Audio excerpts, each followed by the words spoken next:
bismillah ci ëttu yëglekaay yeeg yéenekaay yi def lu baax TV.com seen mbokk seen xarit Cheikh Beye moo ñëw di fësal li ci ëttu yëglekaay yeeg yéenekaay yi tey nag la lundi 19 février ci atum 2024 bi nga xam ne moom la ñu nekk bokk na ci li nga xam ne moom moo ci gën a fës di daal course hippique bu Sénégal bi nga xam ne ñu ngi ko doon amal démb ca Thiès kaay benn dëkk ñaari gaar ñi nga xam ne nag ñoom ñoo njëkk a daw di poulain de 3 ans yi ñoom poulain de 3 ans yi ki nga xam ne moom moo leen raw moom mooy jàpp ci temps wu 2 minutes 24 secondes buñ fa jógee ñi ngi dawal ñi nga xam ne ñoom ñoo di poulain de 2 ans yi ñoom poulain de 2 ans yooyu ki nga xam ne moom moo leen raw moom mi ngi leen raw ci temps wu 1 minute 40 secondes di Black moom moo leen raw waaye Black moom it bi mu téyee dañ ko mujjee dàq ci parcours bi ndax dañoo ne dafa am loo xam ne da koo def muy faute boo xam ne daal faute bu garaaw la moo tax ñu mujj koo sanctionné daal di fay secrétariat bu Moustapha Assem moom ci ñu ngi ko raw ci 1 minute 40 secondes. bu ñu fa jógee ñu daal di dem ci ñi nga xam ne ñoom ñoo di groupe B bi C wala boog C bi ki nga xam ne moom moo leen raw moom boobu ba tey moom mooy raw moom moo di Elisio moom mi ngi ko raw ci 3 minutes 08 secondes bu ñu fa jógee ñu ngi dawal ñi nga xam ne ñoom ñoo di groupe 1 yi daj dëpp gi ndaanaan yi crack adulte yi ki nga xam ne moom moo leen raw moom moo di Buraax mi ngi ko raw ci temps 3 minutes 04 secondes bu ñu fa jógee daal di dawal ñi nga xam ne ñoom ñoo di groupe C bi ki nga xam ne wala boog bee bi ki nga xam ne moom moo raw moom moo di amul tour moom moo ko raw nañ ko raw ci temps 3 minutes 8 secondes waa Louga loo Kër Mbërgu Bala ñaan daal ñoom ñooñee ña nga xam ne ñoom ñoo dëkk ca zone boobee di ñëw ci course hippique bu Sénégal ñoom daal wax nañ ne daal bëgg nañ jot na sëkk daal ñu décentraliser course yi yóbbu ko ci gox yeeg gox-goxaan yi ndax daal ñoom dañoo nemmeeku ne bis bu nekk Louga la ñu jógee te yoon wi dafa sori lool metti ci ñoom lool te ñoom it ci course lañ bokk wax dëgg yàlla course war la leen nemmeeku bàyyi leen xel bu baax a baax bu ko defee daal ñu daal di mën a teg seen nar ci yëf yi fii lañ yemandi bye bonne continuation à vous Dakar. noonu gaa yaa ngi départ gaa yaa ngi jóg gaa yi jug nañu Las Palmas gaa yi jug nañu seen Las Palmas. jërëjëf ko sa peex gaa yi jóg nañu ñooy poulain 3 ans yi war a daw distance 1650 mètres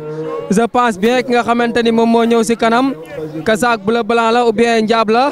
je pense bien moom moo ñëw xare ngi jàpp jof jël mu ngi jàpp ki nga xamante ni mooy Fatima mu ngi jàpp ak Videna waaye ki nga xamante ni moo gën je pense bien jof jël la ou bien Fatima ou bien jof jël moo gën Cheikh Wade. jof jël moo gën ñi ngi noonu di tourner ci tournal basket bi di ñëw na bu ñëwee dañuy dellu waaye dawal nañ Mam Penda mu ñëw Mam Penda moo gën jëf jël dawal nañ ko lu bëri mu ñëw dawal nañu xare gaa yëpp jege si nañ teel nañoo dawal fas bi.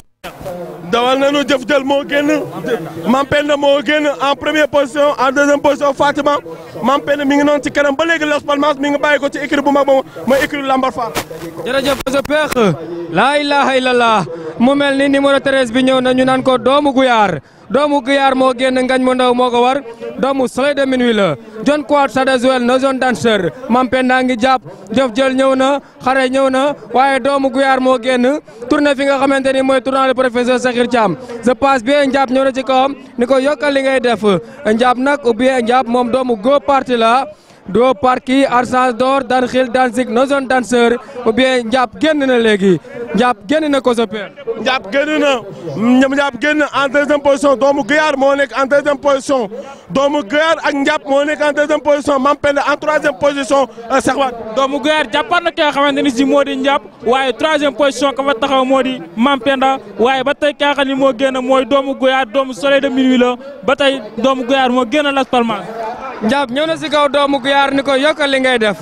Yamar Gaye moo ko war doomu Go Parti la professeur Sakhir Thiam moo ko moom Go Parti Arsans d'or dan xil dan sig no zone danseur sama xel dem na si Diop Buraax ak Ami Kole Ngom wante ba léegi ki nga xamante ni moo génn mooy Ndiab deuxième position doomu Guyaar ñaari fas yi dañoo nar a ànd génn réew mi 200 mètres bi dina métti ci diggante ki nga xamante ni mooy Ndiab ak doomu Guyaar Fatima ñëwaat na Ndiab doomu Guyaar Ndiab doomu Guyaar